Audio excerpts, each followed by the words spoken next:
Dr. Caffery here. Today I want to continue our discussion on hidden causes of fatigue.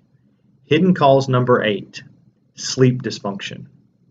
So while inadequate sleep is an obvious cause of fatigue, lack of quality sleep is usually more of a problem with the individuals I work with. So first let's talk about adequate sleep. So research shows that if you don't get 7 hours on average in adults of sleep per night, this starts to set up this inflammatory state in your body, and that can result in fatigue.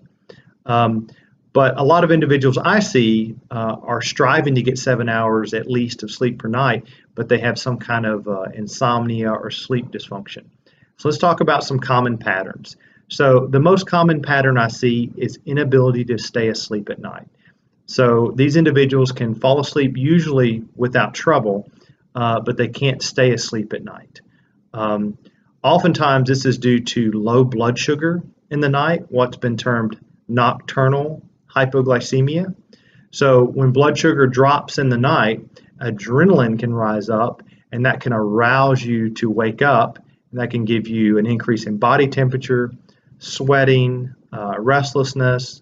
If it gets bad enough, it can give you heart palpitations or just racing thoughts or perseveration. So this is something that is oftentimes promoted by low cortisol. So cortisol is a hormone, and its job is to maintain your blood sugar at night. So we discussed low cortisol in one of our previous videos, as that in itself can actually cause fatigue during the day. The other cause of sleep dysfunction that I commonly see is cortisol that spikes up too high at night. This is what would be called an alteration or a disrupted circadian rhythm. So normally cortisol should be high in the morning and lower at night. Some people you can see they have cortisol that's high in the morning and high at night, or low in the morning and high at night. They have this disrupted circadian rhythm. So this is something that has to do with a certain area in the brain called the hippocampus, and it's not regulating or modulating this process well. But when cortisol is high at night, that suppresses melatonin. And melatonin is very important for getting to sleep and having quality sleep. So what's driving this process? Well, a lot of times there can be blood sugar contributors, inflammatory contributors.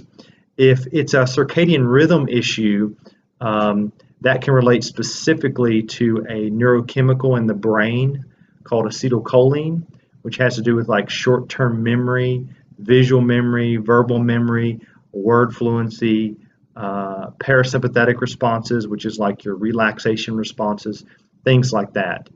So to summarize, if you have fatigue and you are not getting adequate sleep, 7 hours a night at least, or you don't have quality sleep, most commonly sleep dysfunctions we talked about are inability to stay asleep or inability to fall asleep, then you want to work with a practitioner that can identify these patterns, ask the question why, and get to the root of what's going on with your sleep so you can feel and function at your best.